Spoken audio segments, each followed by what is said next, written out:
श्रोतावक्ता श्री राम समर्थ श्रीराम। गणेश शारदा चैव सद्गुरु सज्जनस्तथा आराध्य दैवतम गुह्यम सर्वं मे रघुनंदन श्रीराम। गणेश शारदा सद्गुरु संत सज्जन कुलेश्वरू सर्व ही माझा रघुवीरू सद्गुरु रूपे श्रीराम। माझे आराध्य दैवत परम गुह्य गुह्यातीत गुह्यपणाची मात न चले जेते श्रीराम। ब्रह्मानंदम परम सुखदम केवलम ज्ञानमूर्तिम द्वंद्वातीतम गगन सदृशम तत्वमस्यादिलक्ष्यम एकम नित्यम विमलमचलम सर्वधि साक्षी भूतम भावातीतम त्रिगुणरहितम सद्गुरुं तम नमामि श्रीराम। गुरुर्ब्रह्मा गुरुर्विष्णु गुरुर्देवो महेश्वरः सद्गुरुः साक्षात् परब्रह्म तस्मै श्री सद्गुरुवे नमः श्रीराम। श्रोतावक्ता श्री राम समर्थ जय जय रघुवीर समर्थ श्रीराम। श्रोतावक्ता श्री राम समर्थ श्रीराम जय जय रघुवीर समर्थ श्रीराम। श्री समर्थ रामदास स्वामी द्वारा रचित आत्मा राम एक आध्यात्मिक और प्रासादिक ग्रंथ है। इस ग्रंथ में मनुष्य को परमार्थ की सटीक शिक्षा दी गई है, जो उसे आत्मा राम से एकत्व की अनुभूति कराने का मार्ग प्रशस्त करती है। अनादि काल में आत्मा राम स्वयं एक अस्तित्व में ही था। बाद में उसने अनेक रूपों में प्रकट होने का संकल्प किया और ब्रह्मांड के बाहर रहते हुए उसकी रचना की। इस सृष्टि के हर तत्व में उसका अंश निवास करता है। हालांकि उसका नर शरीर में अंतरात्मा के रूप में वास विशेष महत्व रखता है, क्योंकि केवल मनुष्य ही आत्मा राम से एकत्व प्राप्त करने की क्षमता रखता है। यह ग्रंथ मनुष्य शरीर को परमार्थ का उपदेश देकर उसे उसके स्वस्वरूप से जोड़ने का काम करता है।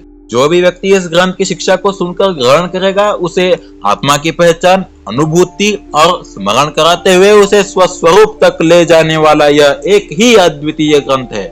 इसे संत साहित्य के अनमोल खजाने में अत्यंत ही दुर्लभ और अत्यंत ही महत्वपूर्ण माना गया है। आत्माराम ग्रंथ की शिक्षा अत्यधिक शक्तिशाली है और मार्गदर्शन के मामले में तो अत्यंत व्यापक है। यह पूरी तरह गुरु शिष्य संवाद के माध्यम से लिखा गया है। इस संवाद में भक्ति का जो मूल है वही इस ग्रंथ की आत्मा है। संवाद में उपयोग किए गए अनमोल शब्दों के माध्यम से असीम ज्ञान रत्न प्रकट हुए हैं।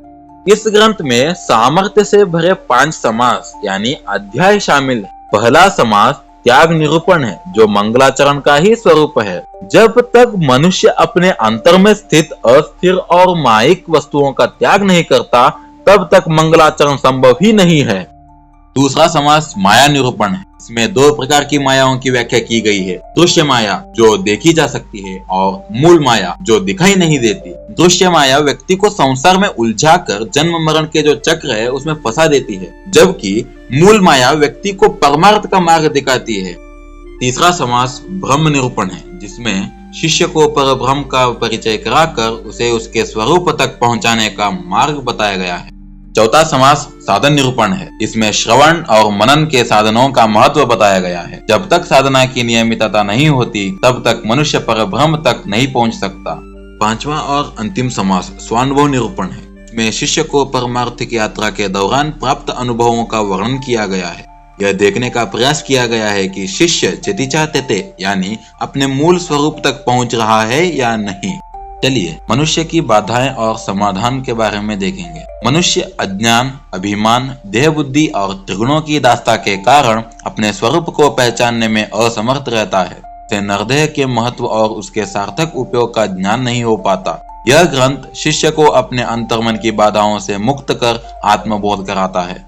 अब त्याग का महत्व देखेंगे। त्याग के बिना परमार्थ की साधना संभव ही नहीं। अभिमान, अज्ञान, मायिक आसक्ति और नश्वरता के त्याग से ही व्यक्ति अपने स्वरूप को प्राप्त कर सकता है। इस ग्रंथ में सिखाया गया है कि त्याग से व्यक्ति अपने मीपना और अहम से मुक्त होकर सद्गुणों की ओर अग्रसर होता है।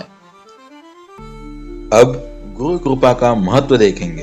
केवल आत्म प्रयास से जति चाहते थे यानी जहां से आया है वहां लौट जाने का सफर संभव ही नहीं। इसके लिए गुरु या सद्गुरु के चरणों में श्रद्धा और उनकी कृपा और मार्गदर्शन का सहारा लेना जरूरी है।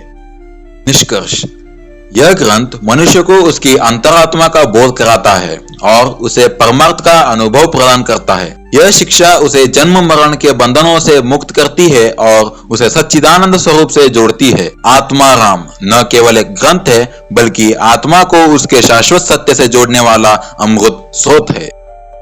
इसी के साथ आत्माराम की प्रस्तावना यही समाप्त होती है। आज हमने उन गहन विचारों और शिक्षाओं का चिंतन किया जो आत्मा के सत्य स्वरूप की और हमारा मार्गदर्शन करती है। आशा है कि यह यात्रा आपको आत्म साक्षात्कार और आध्यात्मिक उन्नति की ओर प्रेरित करेगी। यदि आपको यह वीडियो पसंद आया हो तो इसे लाइक करें, शेयर करें और रामदूत चैनल को सब्सक्राइब करना न भूलें। अगले वीडियो में हम आत्माराम के पहला समास त्याग निरूपण पर गहराई से चर्चा करेंगे। तब तक के लिए स्मरण रखें, आत्मज्ञान की राह श्री राम जी के नाम स्मरण से ही प्रकाश होती है। धन्यवाद। श्रोता वक्ता श्री राम समर्थ। जय जय रघुवीर समर्थ।